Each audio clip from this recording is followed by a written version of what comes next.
আসসালামু আলাইকুম ওয়া রাহমাতুল্লাহ।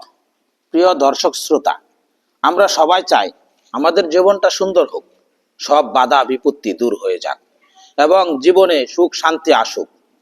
কিন্তু অনেক সময় আমরা বুঝতেই পারি না যে কিভাবে আমাদের জীবনের এই মোড় ঘুরানো সম্ভব।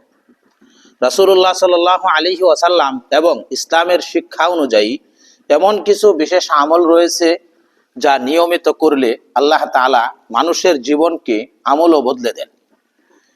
আজকের ভিডিওতে আমরা এমন 3টি আমল নিয়ে কথা বলবো যা আপনার জীবনের মোড় ঘুরিয়ে দিতে পারে। তাই অনুরোধ করব, জীবনের যতই কঠিন পরিস্থিতি আসুক না কেন, এই 3টি আমল কোনো দিন ছাড়ব না। প্রথম আমলটি হলো বেশি বেশি ইস্তেগফার বা আল্লাহর কাছে ক্ষমা প্রার্থনা করা। আমরা প্রতিনিয়ত কত ছোট বড় পাপ করে ফেলি। এই পাপের কারণেই অনেক সময় আমাদের জীবনে রিজিকের অভাব বা বিভিন্ন সমস্যা দেখা দেয়। পবিত্র কোরআনে বলা হয়েছে, যে ব্যক্তি বেশি বেশি ইস্তিগফার করে আল্লাহ তাআলা তার রিজিক বাড়িয়ে দেন, তাকে সন্তান ও সম্পদ দিয়ে সাহায্য করেন এবং তার উপর রহমতের বৃষ্টি বর্ষণ করেন। তাই দিনে অন্তত 100 বার আস্তাগফিরুল্লাহ আস্তাগফিরুল্লাহ আস্তাগফিরুল্লাহ পড়ার অভ্যাস করুন। এটি আপনার দুশ্চিন্তা দূর করতে এবং বন্ধ ভাগ্যের দুয়ার খুলে দেবে। দ্বিতীয় আমলটি হলো প্রতিদিন ফরজ নামাজের পর এবং সকাল ও সন্ধ্যায় আয়াতুল কুরসি এবং সূরা ইখলাস, সূরা ফালাক ও সূরা নাস ও সাথে 1-2 পৃষ্ঠা কমপক্ষে কোরআন তেলাওয়াত করা। রাসূলুল্লাহ সাল্লাল্লাহু আলাইহি ওয়াসাল্লাম বলেছেন, যে ব্যক্তি প্রতি ফরজ সালাতের পর আয়াতুল কুরসি পড়বে তার আর জান্নাতের মধ্যে একমাত্র বাধা হলো মৃত্যু।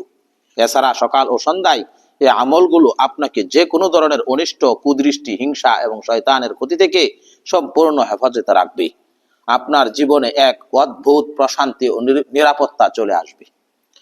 তৃতীয় আমলটি হলো রাতে ঘুমাতে যাওয়ার আগে বিশেষ কিছু আমল। সারাদিন আল্লাহ আপনাকে যেভাবে রেখেছেন তার জন্য বিছানায় শুয়ে মন থেকে বলুন আলহামদুলিল্লাহ।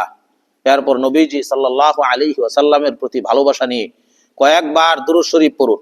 যে কোনো দুরূদ শরীফ পড়তে পারেন। ঘুমানোর আগে মনকে একদম পরিষ্কার করে নিন। কাউকে মনে কষ্ট দিয়ে থাকলে বা কেউ আপনাকে কষ্ট দিয়ে থাকলে তাকে মাফ করে দিন। এই আমলটি করলে একদিকে যেমন রাতে আল্লাহর রহমতে শান্তিতে ঘুমাতে পারবেন, তেমনি আপনার অন্তরের সমস্ত হিংসা অহংকার দূর হয়ে যাবে। রাসূলের সুন্নাহ মেনে ঘুমালে পুরো রাতটাই আপনার ইবাদত হিসাবে গণ্য হবে। প্রিয় দর্শক, এই 3টি আমল দেখতে খুব সহজ মনে হলেও এর প্রভাব অপরিসীম। আপনি যদি আজ থেকে এই আমলগুলো নিজের জীবনে নিয়মিত করতে পারেন, তবে খুব দ্রুতই নিজের মনের ভেতর এবং চারপাশের পরিস্থিতিতে এক ইতিবাচক পরিবর্তন লক্ষ্য করবেন। আল্লাহ তাআলা আমাদের সবাইকে এই আমলগুলো নিয়মিত করার তৌফিক দান করুন। আমিন।